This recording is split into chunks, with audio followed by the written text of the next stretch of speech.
দেখতে দেখতে চলেই আসলো বন্ধুরা আম কাঁঠালের দিন। আর আমাদের বাড়িতে এবছর এত পরিমাণে আম হয়েছে যে গাছের মধ্যে পাতা কম আম বেশি। তো যদিও মা আমগুলো সব ঝরে পড়ে যাচ্ছে হাওয়া বৃষ্টি ঝড়ে, তো তার মধ্যে বোধহয় অর্ধেক আম টিকবে আর বাকি সব পড়েই যাবে। এই দেখো আমগুলো কত বড় বড় হয়ে পড়ে যাচ্ছে। এই আমগুলো হয় ঠিকই গাছ ভর্তি, কিন্তু কি বলো তো, পোকা আমগুলোতে অনেক অনেক পোকা। তো কি আর বলবো, কিছু করার নেই। তো দেখো মাটির মধ্যে কি সুন্দর আমগুলো পড়ে আছে। আর এই দেখো সেদিনই ধানটা লাগিয়েছি, আজকে দেখো দেখতে দেখতে কত বড় হয়ে গেল। একটা সময় আসবে যখন ধান পেকে যাবে আর সোনালি রং হবে, আর তখন ধান কাটার দিনও চলে আসবে। জেঠু দেখো একাই ওই পাশটা জাঙ্গি দিয়েছে, কারণ ওখানে গাড়া হবে শশা। ওরা অনেক জমি, যেহেতু আবাদও ওদের অনেক বেশি, তো এক সাইডে করলা ওরা করেছে, এক সাইডে শশা, একসাথে এক সাইডে হচ্ছে কাঁকরোল, অনেক কিছু আবাদ করেছে। তো যাই হোক, এদিকে দোলার দিকে আসলো তোমাদের দাদাভাই, কারণ এদিকে আমার বড় ছেলে চলে এসেছে মার সাথে।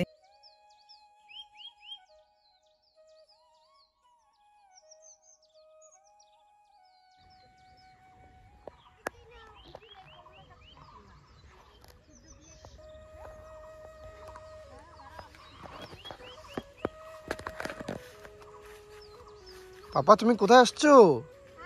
কোথায় আসছো?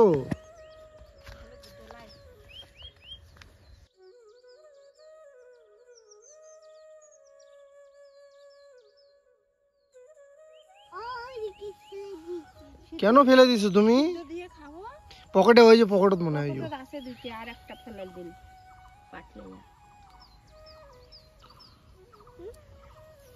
কেন ফেলছো বাবা?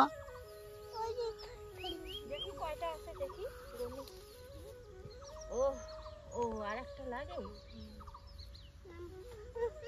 আমি খুঁজতেছি।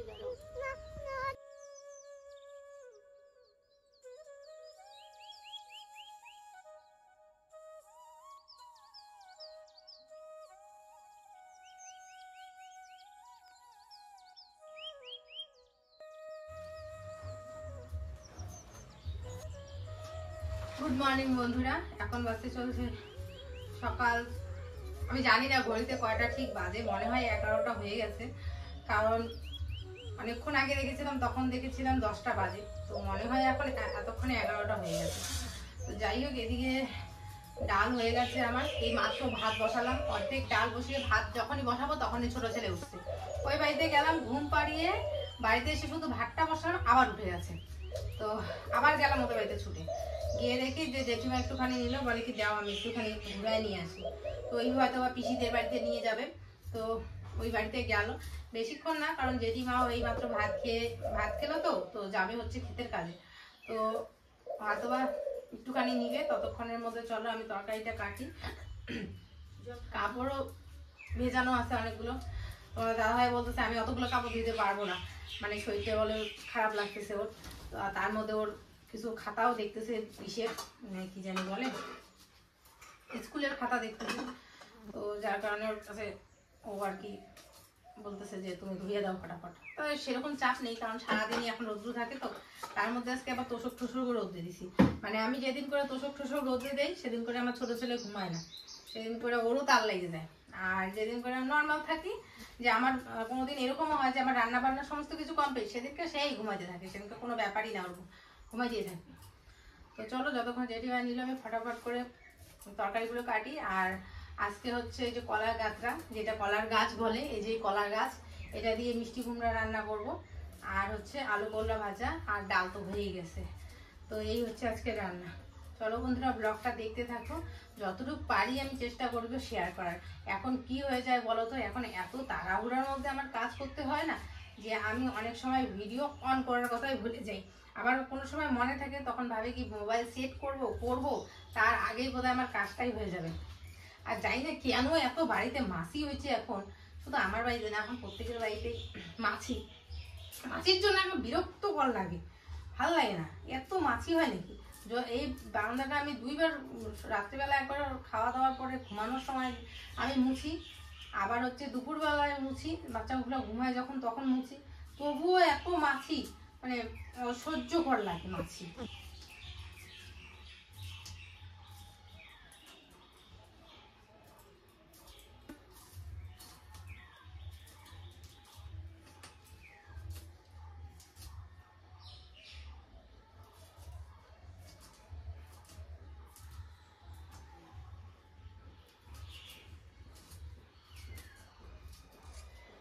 মিষ্টি কুমড়া বলে, পুঁই শাকের আগাল দিলে আরো বেশি ভালো লাগতো। পুঁই শাক নাই, কি করবো।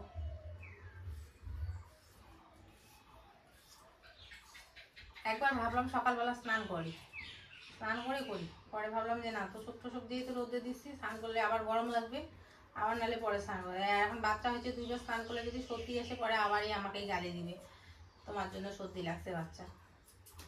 কারণ বাচ্চার সব তুমি করবা ঠিক আছে, কিন্তু বাচ্চার অসুখ হলে তোমাকেই দায়ী করবো। প্রত্যেকের ক্ষেত্রেই হয়, আমার ক্ষেত্রে নতুন না, প্রত্যেকের ক্ষেত্রেই হয়।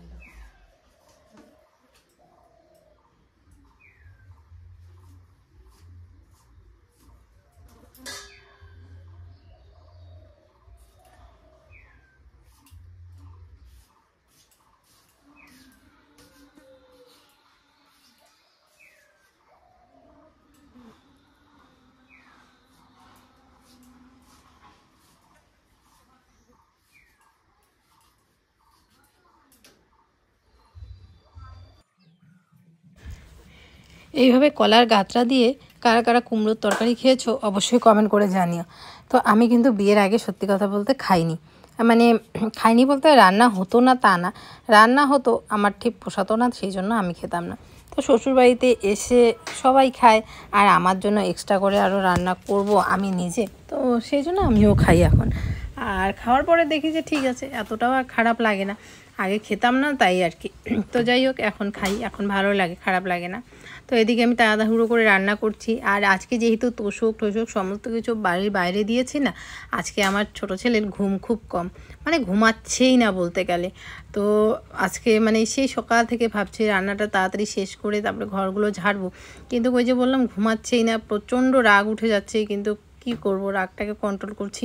তো আজকে না 2টা কড়াই একসাথে বসিয়ে দিয়েছি, সচরাচর কিন্তু 2টা কড়াই একসাথে বসাই না, কারণ একটাতেই হয়ে যায়। তো আজকে একদম 2টো কড়াই একসাথে বসিয়ে দিয়েছি, যার কারণে তাড়াতাড়ি যাতে রান্নাটা হয়ে যায়। তো একদিকে আমি বসিয়ে দেবো ডালটা ফোড়নে দিব, একদিকে আমি তরকারি বসিয়ে দিয়েছি, ডালটা ফোড়ন দিয়ে তারপরে ওখানে আমি করলা ভাজা করব। এইভাবেই আজকে রান্নাটা করব। তো যাই হোক, ঝটপট রান্না করব। আর এই দেখো এখানে হলুদ নিয়ে আসছে, এগুলো হচ্ছে আমাদের যে ক্ষেতের যে হলুদগুলো সেগুলো ভাঙিয়ে নিয়ে আসে, অল্প একটু দিলে না বেশ সুন্দর কালার হয়ে যায়, অনেক রং হয়। আর এই ডাল যতবার দিতে যাই ততবার আমার হাতের মধ্যে ডাল পড়ে, যতবার দিতে যাই, তো কি আর করব, হাতে পড়বেই, স্বাভাবিক কথা। তো এদিকে তরকারিটা বসিয়েছি, তরকারিটা খুব সুন্দর হয়েছিল। একটুখানি সোয়াবিনও দিয়েছিলাম, একটুখানি বলতে 3-4টার মতো সোয়াবিন দিয়েছিলাম, বেশ ভালো লেগেছে, সোয়াবিন দিয়ে করেছিলাম। আর সোয়াবিন তরকারিতে দিলে আমার বর খুব পছন্দ করে, তো সেই জন্য আমি ওই তরকারিতে মাঝে মাঝে সোয়াবিন দিই, নিরামিষ তরকারি বলো, এরকম কুমড়োর তরকারি বলো, তো পছন্দ করে, তো সেই জন্য দিই। তো চলো, আমিও না অনেকক্ষণ ধরে ভাবতেছি তাড়াতাড়ি রান্না করে তাড়াতাড়ি স্নানটা করব। আর অনেক দিন ধরে ভাবছি শ্যাম্পু করবো, অনেক দিন বলতে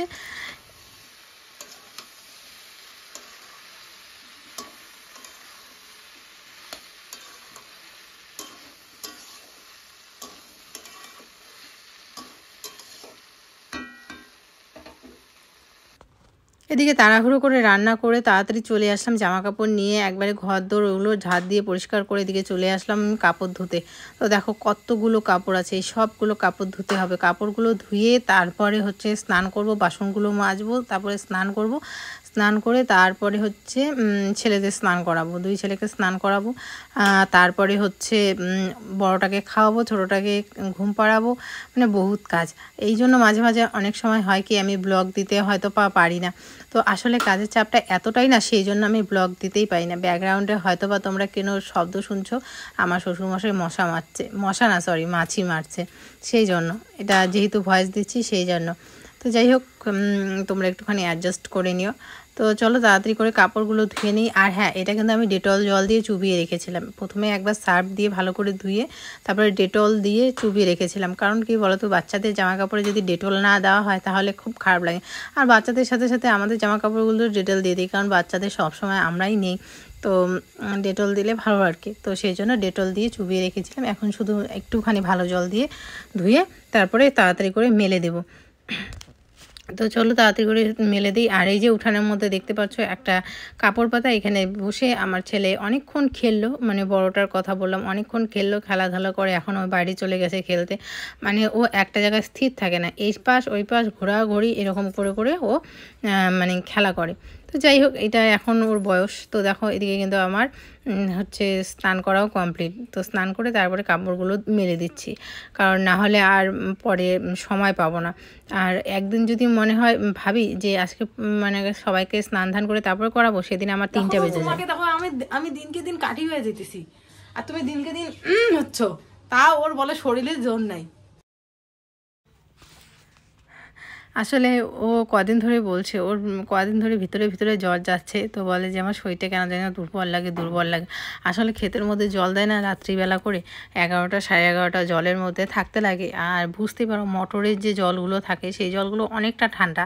তো সেই জন্য আর কি ওর প্রচণ্ড আর কি ঠান্ডা লেগে গেছিলো।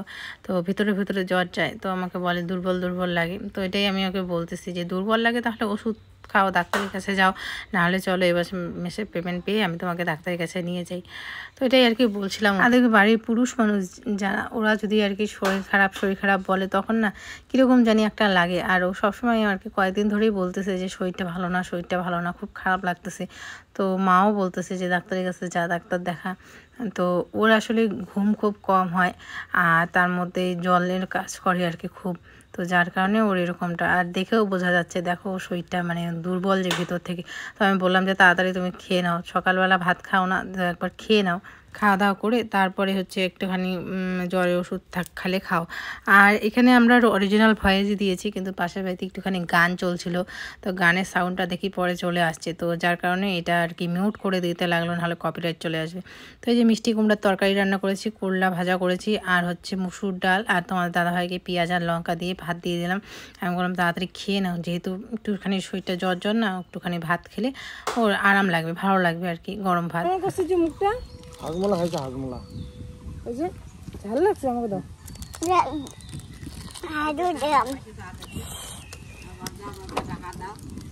বাবা দেখো চকলেট খাও। বাবা শিখিয়ে দিছে যে পয়সা নিয়ে যা, আমি দোকান যাবো পয়সা নিয়ে আমার। ওর জন্য কার কাছে ঠাম্মির কাছে চাইছো, ঠাম্মি করে নাই, তোকে বদ্দার কাছে চা, ওর জন্য দিছে। বদ্দা টাকা দিছে দাদা? টাকা দিছে বদ্দা? টাকা নাই। কি বলছে বদ্দা? বদ্দা কি বলছে তোমাকে? টাকা নাই। টাকা নাই তোমাকে বলছেন বলে টাকা নাই। টাকা নেই না মা আছে না, আমাকে চকলেটটা খাবো। দোকান যাচ্ছে তো ওর বাবা কাছে আমার কাছে টাকা নেই, তো ঠাম্মির কাছ থেকে টাকা নিয়ে আমার কাছে টাকা নাই, দোকান যাইতে পারবো না।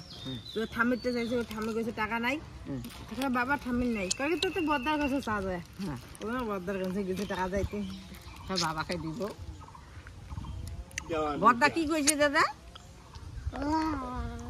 বদ্দা কি বলছে? টাকা চাইছো কি বলছে? হ্যাঁ ভালো করে বলো তো, বদ্দা কি বলছে তোমাকে?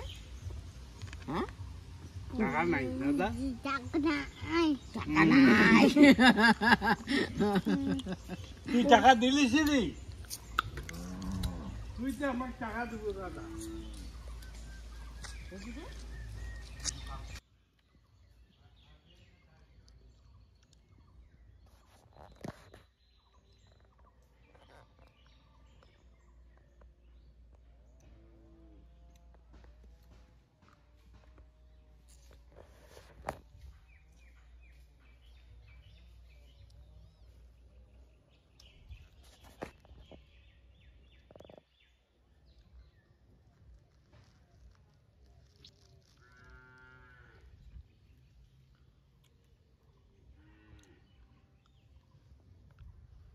তো বন্ধুরা এখন বাচ্চা চলছে বিকেল প্রায় 4টার মতো। আজকে অনেকদিন পর একটুখানি হাজমোলা খেলাম না, মুখটা পুরা মানে কি বলে ছেড়ে গেল, টক টক টক টক লবণ লবণ এরকম লাগতেছে। ওদিকে ওরা বাবা ছেলে মিলে ললিপপ খাচ্ছে, আমার জন্য একটা হাজমোলা আনছে, তো আমি হাজমোলা খাচ্ছি। তো এদিকে এসে ভাবলাম কমেন্টগুলো একটুখানি চেক করি, সেভাবে তো আর সময় হয় না কমেন্টগুলো চেক করার। যেহেতু আজকে তোমাদের কাছে আমি একটা প্রশ্ন করেছিলাম যে আমি বাবার বাড়িতে নিমন্ত্রণ করব কি করব না, সেটা তোমরা আমাকে কমেন্টের মাধ্যমে জানাও। তো সেই জন্য কমেন্টগুলো দেখছিলাম যে তোমরা কি কমেন্ট করেছো। তো যার মধ্যে দেখলাম প্রায় 90% কমেন্টই তোমরা করেছো যে মিতু তোমার যাওয়া উচিত, গিয়ে নিমন্ত্রণ করা উচিত, এরকম কমেন্ট করেছো। ওরা বাচ্চারা মিলে এখন আবার যাবে ঘুরতে। তো যাই হোক, সুন্দর সুন্দর। তারপর ওই একবার নিব সাধারণ মধু মধু। তো যাই হোক, যেটা আমি বলছিলাম, তোমরা যেহেতু আমাকে অনেকেই কমেন্ট করে বলছো যে মিতু তোমার গিয়ে নিমন্ত্রণ করা উচিত, যেহেতু তোমার কর্তব্য তাদের বলা, তো তুমি অবশ্যই বলবে, কেন বলবে না। তুমি তোমার কোনো কিছুতে খামতি রেখো না বা খুদ রেখো না, কিন্তু তোমরা বলেছো গিয়ে নিমন্ত্রণ করতে। তো এই জায়গাটা আমার কীরকম জানি একটা লাগছে যে গিয়ে নিমন্ত্রণ অবশ্যই করতে পারতাম যদি সম্পর্কটা সব দিক দিয়ে সেরকমটা থাকতো। যদিও বা বাবার সাথে আমার কোনো ব্যাপার না, কিন্তু বাকি আরও অনেক সদস্য আছে যে শুধুমাত্র আমার বাবার তা না, ওই বাড়িটা হচ্ছে আমার জেঠুরও। তো যদি আমার একান্ত আমার বাবার বাড়ি হতো তাহলে নির্দ্বিধায় আমি চলে যেতাম, কিন্তু যেহেতু শুধুমাত্র একা আমার বাবার বাড়ি না, সেই জন্য কোথাও জানি আমার বাধা লাগছে আর কি যাওয়ার কথা। তো হ্যাঁ, আমি অবশ্যই ফোন করে একবার নিমন্ত্রণ করব, যদি আমার ফোন ধরে বা যদি আমার সাথে কথা বলে তাহলে অবশ্যই গিয়ে নিমন্ত্রণ করব। যেরকমটা আমার বড় ছেলের অন্নপ্রাশনে হয়েছিল, আমি অবশ্যই ফোন করে নিমন্ত্রণ করেছিলাম। তারপরে আমার বর গিয়ে হচ্ছে আরেকজনের বাড়িতে গিয়েছিল, যাওয়ার পরে তাদের নিমন্ত্রণ করেছিল। পরে বাবাকে বলছিল যে বাবা তুমি বাড়িতে আসো, আমরা নিমন্ত্রণ করি, নিমন্ত্রণ করব। তখন বাবা বলল যে না, বাড়িতে এইভাবে জামাইকে আমিও নিয়ে যাব না, আর বাড়িতে বলতে হবে না, আমি যাব। তারপর যথারীতি একটা কার্ড দিয়ে আসা হয়েছে। তারপরে তো বাবা আসছে, তোমরা দেখেইছো। তো যাই হোক, আমি আগে অবশ্য ফোন বলবো, আর হ্যাঁ, সমস্তটাই তোমাদের সাথে আমি শেয়ার করব, কারণ সব কিছুই যেহেতু শেয়ার করি, এই জিনিসটা আমিও শেয়ার করব যে আমি কি কথা হচ্ছে না হচ্ছে। বর গেছিলো পাশের দোকানে প্যাম্পাস নিয়ে আসতে, আর হচ্ছে একটা কেক আর ললিপপ। প্যাম্পাস ছোটো ছেলের শেষ হয়ে গেছে, বড় ছেলেরটা আছে। ছোটো ছেলে প্যাম্পাস শেষ হয়ে গেছে, আর মাসও শেষ হয়ে গেছে। আজকে মাসের কত তারিখ? 20 তারিখ। 21-22 তারিখে পেমেন্ট ঢুকে। আর জামা কাপড়গুলো গোছাই, লেপ তোষকগুলো যেগুলো রোদে দিয়েছি সেগুলো গোছাই, ওইদিকে তোষক আছে ওগুলো আনি। ছোটো ছেলে তো অলরেডি উঠে আছে, তো মার কাছে আছে। চলো এই কাজগুলো ফটাফট